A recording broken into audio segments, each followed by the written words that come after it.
बिस्मिल्लाहिर्रहमानिर्रहीम अस्सलामु अलैकुम students, this is Atif Ahmad your physics teacher. बच्चों, आज की इस वीडियो में हम डिस्कस करने जा रहे हैं अम्पेयर्स लॉ को। अम्पेयर्स लॉ का जो टॉपिक है वो एग्जाम के पॉइंट ऑफ व्यू से बहुत बहुत बहुत इंपॉर्टेंट है।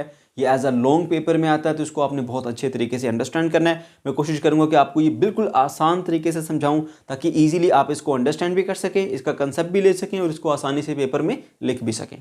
ओके, तो चलिए स्टार्ट करते हैं। स्टार्ट करने से पहले आपको थोड़ा सा इसका मैं बेसिक इंट्रोडक्शन बता दूं कि बेसिकली ये लॉ है क्या, कहाँ से आया और ये हमें क्या बताता है। ठीक है, और ये किस से मिलता जुलता है, किस से सिमिलैरिटीज रखता है ये। ठीक है, ताकि आप उसको आसानी से अंडरस्टैंड कर सकें उससे रिलेट करके। ओके, चलिए स्टार्ट करते हैं। बच्चों, आपने जो इलेक्ट्रोस्टैटिक्स है उसका चैप्टर पढ़ रखा है। वहाँ पे आपने दो मेन लॉ पढ़े थे। एक आपने पढ़ा था कूलम लॉ और दूसरा जो है वो आपने पढ़ा था गाजेस लॉ। ठीक है, और इस चैप्टर में मेन जो चीज़ थी वो आपने वर्क किया इलेक्ट्रिक फील्ड के ऊपर। ठीक है ना, इलेक्ट्रिक फील्ड आपने कैलकुलेट की थी इस चैप्टर में। ठीक है, और दो हमारे पास केसेस थे। एक पॉइंट चार्ज का केस था और पॉइंट चार्ज के केस में इलेक्ट्रिक फील्ड इंटेंसिटी यानी ई को कैलकुलेट करने के लिए आपने कूलम लॉ का सहारा लिया था। उसी से फार्मूला बनाया था E = Q/4πε0r का स्क्वायर। ठीक है, ये हमारे पास था, जिसको हम यूं भी लिख सकते हैं E = KQ/R का स्क्वायर, है ना।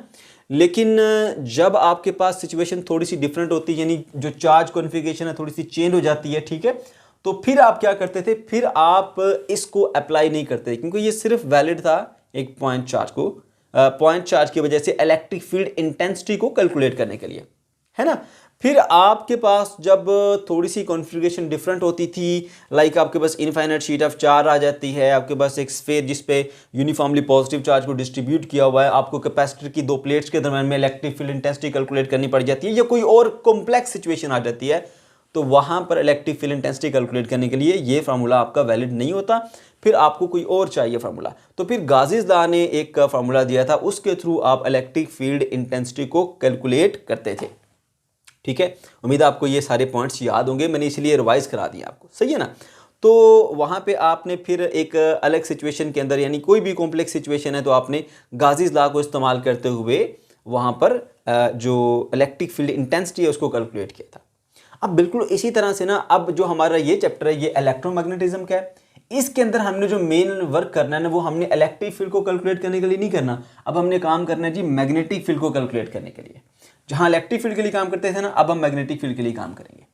ठीक है, अच्छा, अब जिस तरह इसके अंदर दो केस थे, एक केस था कि एक पॉइंट चार्ज जो कि सिंपल सा केस था, उसमें इलेक्ट्रिक फील्ड इंटेंसिटी कैलकुलेट करने के लिए आप कूलम लॉ का सहारा लेते हुए आपने ये एक फार्मूला बना दिया था। लेकिन जब सिचुएशन थोड़ी सी कंप्लेक्स हुई तो आपने गाजेस लॉ का सहारा लिया। ठीक है, इसी तरह से इस चैप्टर के अंदर जब आपने मैग्नेटिक फील्ड को कैलकुलेट करना है, तो यहां पर भी हमने इस चैप्टर में दो लॉ पढ़ने हैं, एक बायोट-सैवर्ट लॉ और एक अम्पेयर्स लॉ। अब आप सोच रहे होंगे कि बायोट-सैवर्ट लॉ तो हमारी बुक में है ही नहीं, लेकिन अगर आप जरा गौर से देखें तो ये सारी डेरिवेशन जो है वो आपकी बुक के अंदर मौजूद है। ये भी B = μ0I/2πr, ये असल में बायोट-सैवर्ट लॉ ही है, जस्ट नाम इस्तेमाल नहीं किया गया, लेकिन उसको कंप्लीट कंसेप्ट जो है वो बताया गया है। ओके, तो ये बायोट-सैवर्ट लॉ, ये भी मैं आपको समझाऊंगा, बहुत आसान है और सिंपल सा है। ठीक है, अच्छा, तो एक बायोट-सैवर्ट लॉ होता है इस केस के अंदर, मैग्नेटिक फील्ड के केस के अंदर, और दूसरा होता है जी हमारे पास अम्पेयर्स लॉ। ठीक है, अब जिस तरह इसमें सिंपल केस है पॉइंट चार्ज का, तो ये वाला फार्मूला इसका अलग है, कॉम्प्लेक्स के लिए अलग है। इसी तरह से जब आपके पास एक वायर के अराउंड किसी पॉइंट पे आपने मैग्नेटिक फील्ड निकालनी, एक सिंपल सा केस है, एक स्ट्रेट सी वायर है, उसमें स्टेडी करंट पास कर रहा है, उसके अराउंड किसी एक पॉइंट पे आपने मैग्नेटिक फील्ड को कैलकुलेट करना है, तो वहां पर आप इस्तेमाल करते हैं बायोट-सैवर्ट लॉ का। B उसकी मैग्नेटिक फील्ड स्ट्रेंथ को बता रहा होता है, B = μ0I/2πr, अभी सिखाऊंगा, ये भी मैं जस्ट बता रहा हूं आपको, ये आप इस्तेमाल करते थे। लेकिन जब आपके पास सिचुएशन यहां पर भी थोड़ी सी कॉम्प्लिकेटेड हो जाती है, लाइक आपके पास कोई सोलेनॉइड आ जाती है, ये जो हमारे पास इस तरह के कनेक्टर का, यानी हमने एक लूप बनाई हुई है, स्प्रिंग लाइक कनेक्टर लिया हुआ, ठीक है, ये सोलेनॉइड होता है, या आपके पास ये इस तरह की सिचुएशन टोरॉइड आ जाता है, तो फिर आपका ये वाला जो लॉ है वो वैलिड नहीं होता, फिर उसके लिए आपको कोई और लॉ चाहिए। ठीक है, तो वहां पर फिर जो है वो रोल प्ले करता है आके अम्पेयर्स लॉ, यानी इलेक्ट्रिक फील्ड में किसी एक पॉइंट में, मतलब इलेक्ट्रिक फील्ड के केस में जहां पर कॉम्प्लेक्स सिचुएशन होती थी, तो वहां पर गाजेस लॉ आके हेल्प करता था और इलेक्ट्रिक फील्ड को कैलकुलेट करके देता था। अब बिल्कुल उसी तरह से मैग्नेटिक फील्ड में जब यहां पर आपके पास कुछ कॉम्प्लेक्स सिचुएशंस आ जाएंगी, तो वहां पर अम्पेयर्स लॉ रोल प्ले करेगा, और वहां पर किसी भी पॉइंट पे अगर आपने मैग्नेटिक फील्ड को कैलकुलेट करना है, तो आपको मैग्नेटिक फील्ड को कैलकुलेट करके देगा। तो यहां से आपको थोड़ा सा इसका इंट्रोडक्शन समझ में आ गया होगा, बेसिकली है क्या कि इलेक्ट्रिक फील्ड में जो काम गाजेस लॉ ने किया, मैग्नेटिक फील्ड में वो काम अम्पेयर्स लॉ करेगा। समझ गए? अब गाज़ीज़ लॉ कहाँ पे अप्लाई करते थे? वहाँ पे इलेक्ट्रिक फील्ड जहाँ थोड़ी सी कॉम्प्लेक्स सिचुएशन होती थी, आपके पास डिफरेंट चार्ज कॉन्फ़िगरेशन होती थी, like infinite sheet of charge की मैंने बात की, ये स्फीयर जिसके ऊपर यूनिफॉर्मली पॉजिटिव चार्ज डिस्ट्रीब्यूट किया हुआ है इसकी बात की। तो यहाँ इस तरह की जो कॉम्प्लेक्स सिचुएशन है वहाँ पर आपने जब इलेक्ट्रिक फील्ड इंटेंसिटी कैलकुलेट करनी होती थी तो फिर हमें गाज़ीज़ लॉ की जरूरत पड़ती थी। फिर ये वाला फॉर्मूला जो पॉइंट चार्ज के लिए वो वैलिड नहीं होता था। इसी तरह से जब आपके पास थोड़ी कॉम्प्लेक्स सिचुएशंस आ जाती हैं, ठीक है, आपके पास सोलेनॉइड आ गई, आपके पास टोरॉइड आ गई या कोई और आपके पास कॉम्प्लेक्स स्ट्रक्चर आ गई है, तो वहां पर फिर आपने अगर मैग्नेटिक फील्ड किसी पॉइंट पे कैलकुलेट करनी है तो आपको वहां पे एम्पेयर लॉ का इस्तेमाल करना पड़ेगा। ओके, तो यहां पर एक चीज हमें क्लियर हो गई कि एम्पेयर लॉ हमें किसी भी कॉम्प्लेक्स सिचुएशन में किसी पॉइंट पे मैग्नेटिक फील्ड कैलकुलेट करके देता है, जैसे गाज़ीज़ लॉ हमें कॉम्प्लेक्स सिचुएशन में इलेक्ट्रिक फील्ड कैलकुलेट करके देता था। तो जो काम इलेक्ट्रिक फील्ड में हमारे पास किया था गाज़ीज़ लॉ ने, वो काम मैग्नेटिक फील्ड में करेगा एम्पेयर लॉ। उम्मीद है यहां तक आपको कंसेप्ट समझ में आ गया होगा। और भी बातें हैं वो आपको समझाऊंगा, ठीक है, साथ साथ बताता चला जाऊंगा, ठीक है। अच्छा, अब इसमें एक चीज़ और भी कॉमन है, वो क्या कि जब आपने किसी भी पॉइंट पे इलेक्ट्रिक फील्ड इंटेंसिटी कैलकुलेट करनी होती थी तो आप क्या करते थे, वहां पर ना एक गाशियन सरफेस इंक्लोज करते थे, ठीक है, 3D गाशियन सरफेस इंक्लोज करते थे, ठीक है, क्लोज सरफेस जिसे हम कहते हैं। वो सिलेंड्रिकल शेप में भी होती थी, वो स्फेरिकल शेप में भी होती थी, वो आपके पास क्यूबिक शेप में भी हो सकती थी, ठीक है। तो मुख्तलिफ हमारे पास जो ऑप्शंस थे जिसमें हम ले सकते थे शेप्स को, ठीक है, और उसके थ्रू फिर हम जो है वो क्या करते थे, इलेक्ट्रिक फील्ड इंटेंसिटी को कैलकुलेट करते थे, और उस सरफेस का नाम हमने क्लोज सरफेस का नाम रखा था गाशियन सरफेस। इसी तरह से जब हम बात करते हैं ना यहाँ पर एम्पेयर लॉ की, तो एम्पेयर लॉ जहाँ पे अप्लाई करना है तो वहाँ पर आप एक लूप लेते हैं। बस फर्क इतना है, यहाँ पर आपने एक जो है वो क्लोज सरफेस लेनी होती है और यहाँ पर आपने एक लूप लेनी होती है, ठीक है। तो जहाँ पर भी आपने मैग्नेटिक फील्ड कैलकुलेट करनी है उसको किसी भी करंट कैरिंग कंडक्टर के अराउंड, तो वहाँ पर आप क्या करेंगे, सबसे पहले एक वहाँ पर एक लूप ले लेंगे। आप समझ गए बात को? ओके, और उसके बाद फिर आप नेक्स्ट जो है वो सारा आपका स्टेप बाय स्टेप काम आगे बढ़ता चला जाएगा। थोड़ा सा मजीद मैं गाइड कर देता हूँ, दोबारा भी रिवाइज करूंगा लेकिन बता देता हूँ। अब आपको याद होगा कि जो गाज़ीज़ लॉ का फार्मूला था वो था total flux is equal to 1/ε0 time charge enclosed, जितना चार्ज इस सरफेस के अंदर इंक्लोज हुआ है, ठीक है, उस गाशियन सरफेस के अंदर। So total flux is equal to 1/ε0 time ये, क्योंकि ये इलेक्ट्रिक फ्लक्स है ना, तो इलेक्ट्रिक फ्लक्स क्या होता है, E.A, तो टोटल फ्लक्स है, तो टोटल फ्लक्स क्या आएगा, सम ऑफ E.A। तो मैं इसको इस तरह भी लिख सकता हूं, sum of E.ΔA is equal to 1/ε0 time the total charge enclose. ये हमारे पास ये फॉर्मूला है। अब देखो इसमें जो हमारे पास आएगा ना फॉर्मूला इसका एम्पेयर लॉ का, वो भी बिल्कुल इसी तरह से आएगा। थोड़ा सा फर्क सिर्फ ये है कि यहां पर क्योंकि एक क्लोज सरफेस थी, उसको छोटे छोटे पैचेस में हमने डिवाइड किया था और उसमें से फ्लक्स को कैलकुलेट किया था, ठीक है, तो वो E.A था।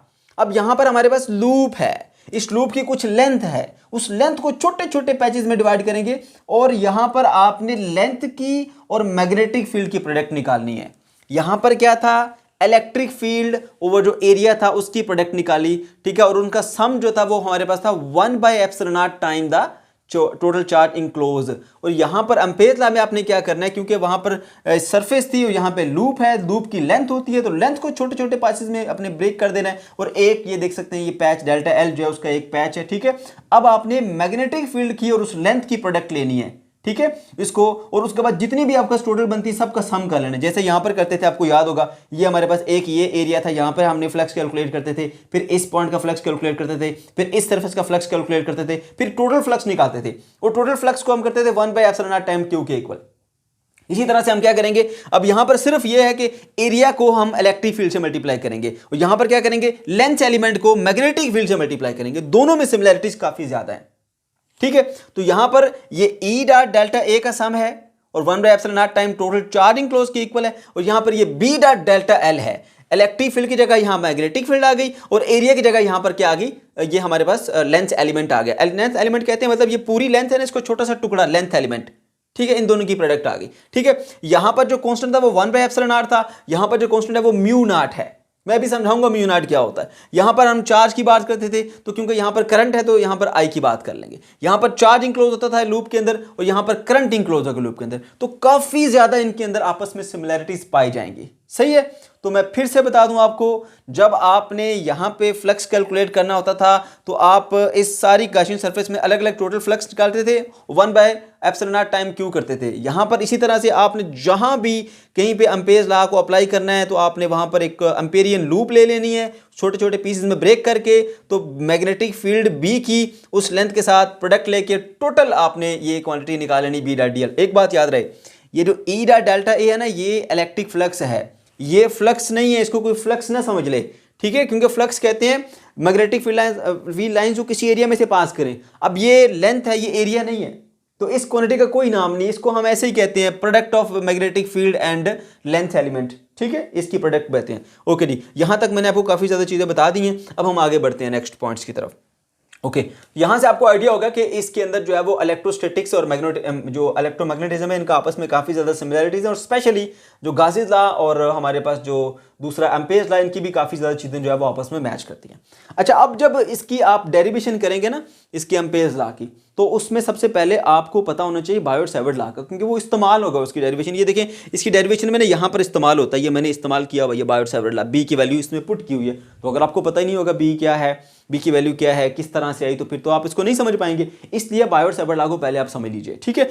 बहुत ही आसान, बहुत ही सिंपल है, ये कोई मुश्किल चीज नहीं है, और मैं बता चुका हूं, ये आपकी बुक में लिखी हुई है चीजें, सिर्फ नाम नहीं इस्तेमाल किया गया इसका। तो बायोट-सैवर्ट लॉ बेसिकली हमारे पास एक ऐसा लॉ है, ठीक है, जो कि करंट कैरिंग जो कोई वायर है उसके अराउंड किसी भी एक पॉइंट पे आपने मैग्नेटिक फील्ड कैलकुलेट करनी होती है, वहां पर आप इसको इस्तेमाल करते हो, ठीक है। अच्छा, अब आप सब जानते हो कि करंट जब भी किसी कंडक्टर से गुजरता है ना, तो उसकी गिर्द मैग्नेटिक फील्ड बन जाती है ना मैग्नेटिक फील्ड, और वो सर्कुलर फॉर्म में होती है। तो ये मान लीजिए हमारे पास करंट इस वायर से यूं पास कर रहा है, और यहां पर इस पॉइंट के ऊपर मैंने मैग्नेटिक फील्ड फाइंड करनी है, तो इसके अराउंड एक सेट ऑफ पॉइंट्स है जहां पे यानी कि चारों तरफ में किसी भी पॉइंट पे, यानी इक्वल, इस वायर से इक्वल डिस्टेंस पे हमारे पास सेट ऑफ पॉइंट्स हैं, उन तमाम पॉइंट्स के ऊपर मैग्नेटिक फील्ड सेम होगी। तो यहां पर हम क्या ले लेते हैं जी, एक लूप ले लेते हैं इस तरह से, ऐसे, ठीक है। इस वायर से इसके जो मैग्नेटिक फील्ड बनी है, कुछ डिस्टेंस है आर डिस्टेंस यहां पर, आर डिस्टेंस यहां पर, आर डिस्टेंस यहां पर, जितने भी अगर आर फासले पर किसी भी डायरेक्शन से आप आ जाएंगे, उसके ऊपर सेम मैग्नेटिक फील्ड होगी, समझ गए। तो इस तरह से हमने ये एक लूप ले लिया। अच्छा, अब जरा देखिए, अब आप मुझे बताइए कि इस पॉइंट के ऊपर आपने मैग्नेटिक फील्ड कैलकुलेट करनी है। मैग्नेटिक फील्ड किसका इफेक्ट है? करंट का इफेक्ट है ना। अगर करंट थोड़ा होगा तो मैग्नेटिक फील्ड थोड़ी होगी, अगर करंट ज्यादा होगा तो मैग्नेटिक फील्ड ज्यादा होगी। तो यहां पर अगर देखा जाए तो मैग्नेटिक फील्ड स्ट्रेंथ का फिर करंट के साथ क्या ताल्लुक बनता है? डायरेक्ट रिलेशन बनता है, ठीक है, कि अगर करंट की वैल्यू ज्यादा होगी तो फिर मैग्नेटिक फील्ड स्ट्रेंथ भी क्या होगी? ज्यादा होगी। ये सिंपल वे में मैग्नेटिक फील्ड ज्यादा होगी, राइट। ये आपका पहला एक रिलेशन बन गया, उसको हम 1 से शो कर देते हैं। दूसरी बात, आप ये सब जानते हो भाई, जैसे जैसे आप इस वायर से दूर जाते जाओगे तो मैग्नेटिक फील्ड स्ट्रेंथ क्या होती जाएगी? कम होती जाएगी, कम होती जाएगी, कम होती जाएगी। जैसे दो मैग्नेट्स बहुत करीब हैं तो उनमें अट्रैक्टिव फोर्स बहुत ज्यादा है, जैसे जैसे फासला बढ़ाते जाओगे अट्रैक्टिव फोर्स कम हो जाती जाती है। तो आप फासला अगर बढ़ाओगे, दूर जाते जाओगे, तो आहिस्ता आहिस्ता फील्ड रिड्यूस होती जाएगी और खत्म हो जाएगी। तो इसीलिए यहां पे आप देख सकते हैं कि जैसे जैसे इस वायर से आप दूर जाते जाएंगे, Aahista Aahista magnetic field strength जो है वो कम होती जाएगी। तो इसलिए मैं ये कह सकता हूं कि मैग्नेटिक फील्ड स्ट्रेंथ बी का इस डिस्टेंस आर से जो ताल्लुक है वो क्या है? इनवर्स रिलेशन है। पहला, मैग्नेटिक फील्ड स्ट्रेंथ का करंट के साथ डायरेक्ट रिलेशन है, करंट बढ़ा तो मैग्नेटिक फील्ड स्ट्रेंथ बढ़ जाएगी। दूसरा, डिस्टेंस के साथ इसका इनवर्स रिलेशन है, अगर आपका वायर से डिस्टेंस बढ़ गया तो मैग्नेटिक फील्ड आहिस्ता आहिस्ता क्या होती जाएगी? कम होती जाएगी। So B is inversely related to the distance. Okay, इन दोनों को मैं कंबाइन कर देता हूं, कंपेयर कर लेता हूं, ठीक है। तो यहां पर b जो है वो हमारे पास क्या रहेगा? ये दोनों b हैं, तो एक बार b लिख लूंगा, प्रोपोर्शनैलिटी का साइन 2 बार है, एक बार लिख दूंगा, और इन दोनों को मिलाकर लिख दूंगा I/R, ठीक है। ये मेरे पास एक रिलेशन आ गया, ठीक हो गया। अच्छा जी, अब क्या करना है जी, आपने जब भी आपको फिजिक्स में प्रोपोर्शनैलिटी का साइन नजर आता है तो आप क्या करते हो? आप कांस्टेंट लगाते हो, ठीक है, इक्वल लगाते हो। तो इसकी जगह मैंने इक्वल लगा दी, यहां पर क्या आएगा? कांस्टेंट आएगा, ठीक है, और I/R उसी तरह से आ गया। मेरी बात समझ गए? ओके जी, अब क्या होगा यहां पर इस केस के अंदर जो कांस्टेंट ऑफ प्रोपोर्शनैलिटी होता है वो होता है μ0/2π। ये कांस्टेंट ऑफ प्रोपोर्शनैलिटी की वैल्यू होती है यहां पर, ठीक है। जिस तरह से कूलम लॉ में k की वैल्यू क्या थी? 1/4πε0। इस तरह से इसके अंदर जो कांस्टेंट की वैल्यू होती है वो μ0/2π होती है। तो आपने यहां पर कांस्टेंट की जगह पे लिख देना μ0/2π। ओके, तो ये I/R उसी तरह से इसके साथ आ जाएगा। मैं अभी बताता हूं कि ये μ0 क्या है, ठीक है। तो ये हमारे पास एक फाइनल फॉर्मूला बनेगा, B = μ0 I/2πr। ठीक है। तो ये मैग्नेटिक फील्ड स्ट्रेंथ इस पॉइंट के ऊपर हमने आसानी से कैलकुलेट कर ली बाय यूजिंग बायोट-सैवर्ट लॉ। ये बायोट-सैवर्ट लॉ भी हम इस्तेमाल कर सकते हैं मैग्नेटिक फील्ड को कैलकुलेट करने के लिए, एम्पेयर्स लॉ भी इस्तेमाल कर सकते हैं मैग्नेटिक फील्ड को कैलकुलेट करने के लिए। फर्क सिर्फ ये है कि ये सिंपल सिचुएशन जब स्ट्रेट वायर वाली होगी तो उसके लिए आप ये सही है, जब थोड़ी कॉम्प्लिकेटेड हो जाती है सिचुएशन तो फिर ये वैलिड नहीं होता, फिर हम एम्पेयर लॉ का इस्तेमाल करते हैं। लेकिन मैं आपको ये बताऊं, क्योंकि हमने यहां पर इसके जो मेन फार्मूला है उसको प्रूव करना है, जो इसकी हमारे पास मेन फार्मूला कौन सा था, ये वाला, ठीक है। तो इसमें हम एक सिंपलेस्ट केस यही वाला केस लेके देखेंगे और मैं आपको इसी केस से इसको कैलकुलेट करके भी बताऊंगा और आपको दिखाऊंगा। देखो बायोट-सैवर्ट लॉ से जो इसकी वैल्यू आई है वही वैल्यू इसकी इस एम्पेयर लॉ को इस्तेमाल करने के बाद भी इसकी वही वैल्यू ही मिलेगी, ठीक है ना। तो एम्पेयर लॉ भी इसके ऊपर अप्लाई हो सकता है, ये नहीं कि एम्पेयर लॉ सिंपल सिचुएशन में आप अप्लाई नहीं कर सकते, एम्पेयर लॉ इसके ऊपर भी आप अप्लाई कर सकते हैं, ठीक है बच्चों।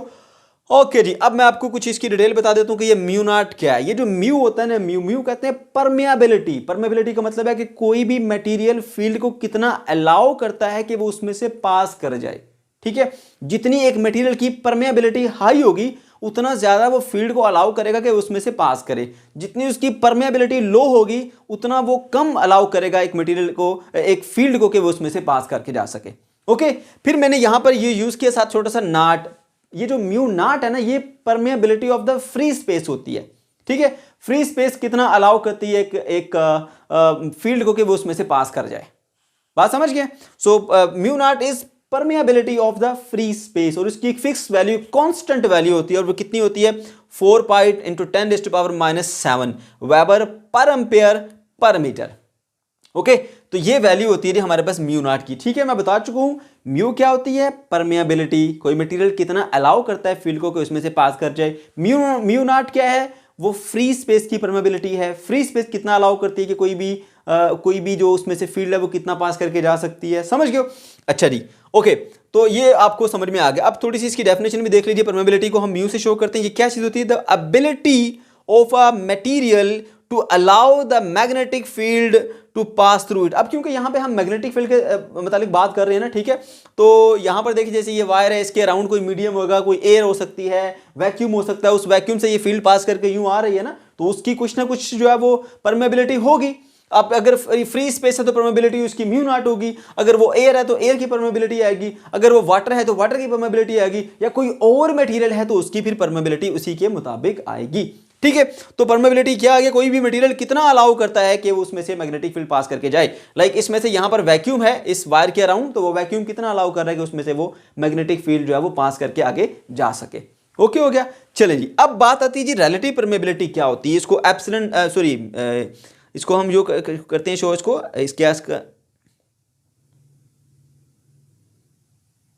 म्यू नॉट आर से शो करते हैं। अब ये म्यू नॉट आर जो है ना, ये होती है जी रिलेटिव परमेबिलिटी, समझ गए। अब ये रिलेटिव परमेबिलिटी क्या है, देखो ये जो परमेबिलिटी ऑफ फ्री स्पेस है, इसकी वैल्यू देखो 4 पाई 10⁻⁻7, इस तरह की वैल्यू और भी हर मटेरियल की अपनी अपनी होती है। अब आपके लिए पॉसिबल है इन तमाम वैल्यूज को याद करना।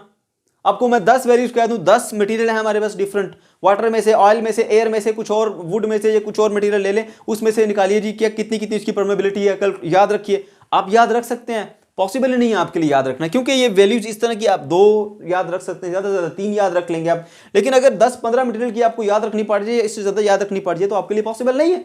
तो फिर हम क्या करते हैं, फिर हम ऐसा करते हैं कि डिफरेंट मटेरियल की जो परमेबिलिटी होती है उसकी एग्जैक्ट वैल्यू याद नहीं रखते, बल्कि उसको जो फ्री स्पेस की परमेबिलिटी है उससे कंपेयर करके बताते हैं। कैसे कंपेयर करके बताते हैं, इस बात का क्या मतलब है, मतलब मेरे पास कोई एक मटेरियल है, वाटर है, ठीक है, मुझे नहीं पता उसकी एग्जैक्ट परमेबिलिटी कितनी है, मुझसे वैल्यू याद नहीं होती, तो मैंने ये याद रखा हुआ है कि ये जो वाटर है ना, लेट सपोज, मैं खाली वैल्यू सपोज कर रहा हूँ, एग्जैक्ट वैल्यू नहीं बता रहा, मैं ये सपोज कर लेता हूँ कि भाई ये जो वाटर है ना, इसकी जो परमेबिलिटी है ना, वो फ्री स्पेस का कितना है, हाफ है, ठीक है। या कोई और मटेरियल है, उसकी जो हमारे पास परमेबिलिटी है वो हमारे पास फ्री स्पेस का कितना है।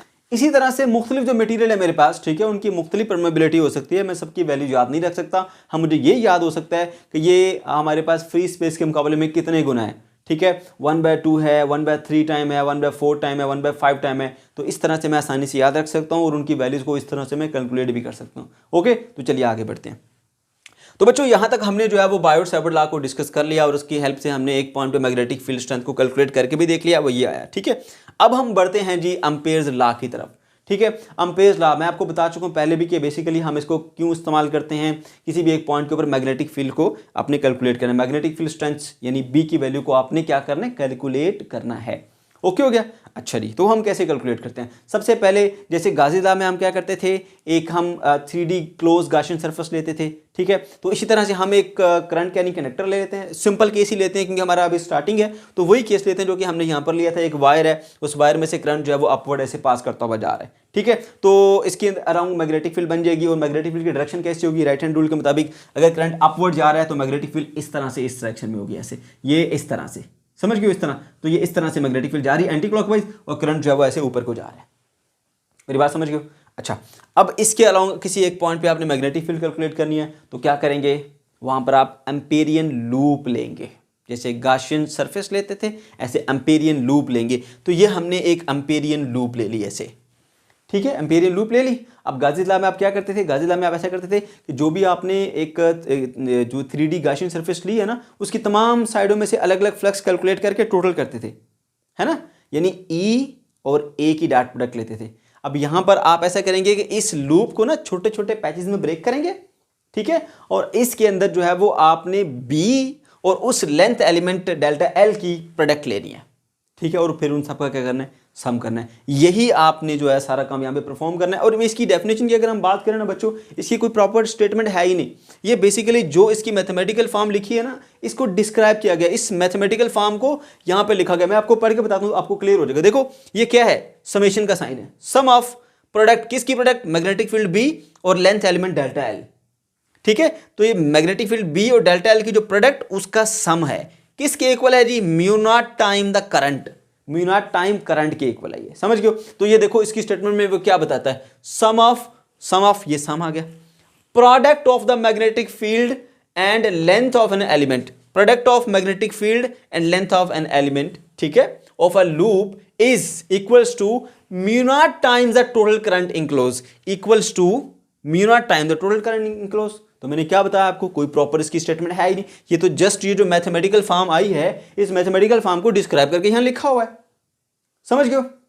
ओके, और इस मैथमेटिकल फॉर्म की हेल्प से ना आप मैग्नेटिक फील्ड को कैलकुलेट कर सकते हो। पहले ये मैथमेटिकल फॉर्म प्रूव करो, उसके बाद फिर मैं आपको कैलकुलेट करके बताऊंगा कि किस तरह से इसकी हेल्प से आप किसी भी सिचुएशन में मैग्नेटिक फील्ड को आसानी से कैलकुलेट कर सकते हैं। वो कैलकुलेट करके भी आपको मैं बताऊंगा। ओके हो गया, ठीक है। तो ये चीज़ें मैं बता चुका हूं आपको कि हमने एक जो है वो करंट कैरी कनेक्टर ले लिया और उसके गिर्द हमने मैग्नेटिक फील्ड को कैलकुलेट करना है। तो वहां पे हम एक क्लोज एम्पेरियन लूप लेंगे, फिर उस क्लोज एम्पेरियन लूप को छोटे छोटे पैचेस में ब्रेक करेंगे कि एक पैच आपके पास अप्रोक्सीमेटली क्या हो जाए, स्ट्रेट हो जाए, ठीक है। और फिर क्या करेंगे, हम उसकी मैग्नेटिक फील्ड की और उस छोटे से लेंथ की ना हम क्या लेंगे, डॉट प्रोडक्ट लेंगे, ठीक है। और तमाम डॉट प्रोडक्ट का फिर हम क्या लेंगे, सम लेंगे, और सम किसके इक्वल करेंगे, हमारे पास म्यू नॉट टाइम करंट के इक्वल कर देंगे। बस इतना सा काम है हमारा। तो देख लीजिए, अब ये इसमें मैग्नेटिक फील्ड जो है वो यहां से इस डायरेक्शन में है। अब इस कंडक्टर को ना हम यूं रख देंगे ऐसे, यानी यूं समझ लीजिए कि ये एक आपके पास वायर है और इस तरह से करंट उसमें से आउटवर्ड आ रहा है आपकी तरफ, ठीक है। तो यूं रखा हमने, तो अब ये इसकी डायरेक्शन मैग्नेटिक फील्ड की यूं बनेगी ऐसे, ठीक है। तो इस तरह से सर्कुलर मैग्नेटिक फील्ड है, और किसी भी एक पॉइंट के ऊपर अगर अपने मैग्नेटिक फील्ड की डायरेक्शन निकालनी है तो वहां पे आप क्या ड्रा करेंगे, टेंजेंट, वो अलोंग द टेंजेंट होगी। यानी इस पॉइंट पे magnetic field along the tangent, इस पॉइंट पे magnetic field along the tangent, इस पॉइंट पे magnetic field along the tangent. और ये भी बता दूं कि ये एक सर्कल जो बना हुआ है, इसके बिल्कुल सेंटर में ये वायर पड़ी है, ठीक है। तो इसका जो डिस्टेंस है ना, वो तमाम सर्कल के ऊपर तमाम पॉइंट इस वायर से इक्वल डिस्टेंस पर है। अगर डिस्टेंस चेंज नहीं हो रहा तो मैग्नेटिक फील्ड स्ट्रेंथ भी चेंज नहीं होगी। हर पॉइंट पे same magnetic field B B B B B B same है आपके पास मैग्नेटिक फील्ड, ठीक है बच्चों। ओके जी, अब हम आगे बढ़ते हैं। अब हमने क्या करना है, सिंपल सी बात, इस मैग्नेटिक फील्ड बी का और इस delta L1, delta L2, delta L3, delta L4 इन सब की डॉट प्रोडक्ट लेके इनका सम करना है, ठीक है, according to the statement. Okay जी, तो ये आप लिखना चाहते हैं तो लिख दें भाई, take a current carrying wire in which the current I is flowing, consider a close path, ठीक है, in the form of circle having the wire in the centre. Okay, उसके बाद ये मैंने आपको बता दिया कि बेसिकली जो product of magnetic field and current and length of the element है वो क्या है, बी डॉट डेल्टा एल। ये मैग्नेटिक फील्ड बी और ये हमारे पास वो लेंथ एलिमेंट डेल्टा एल है, ठीक है। तो इसमें से बहुत सारे लेंथ एलिमेंट है, हर एक के हम कैलकुलेट कर लेते हैं।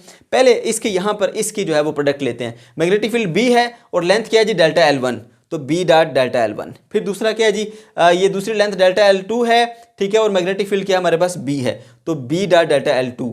फिर तीसरी में देखिए मैग्नेटिक फील्ड बी है और लेंथ डेल्टा एल 3 है, तो डेल्टा एल 3, ठीक है। इस तरह से चलते चलते आखिर तक हम इसको n नंबर ऑफ पैचेस में डिवाइड किए हैं, ठीक है, और आखिरी जो होगा वो B dot delta L N हो गया, ठीक है। अब ये सारे ऐड हो रहे हैं, तो इन सबको मैं सम की फॉर्म में लिख सकता हूं।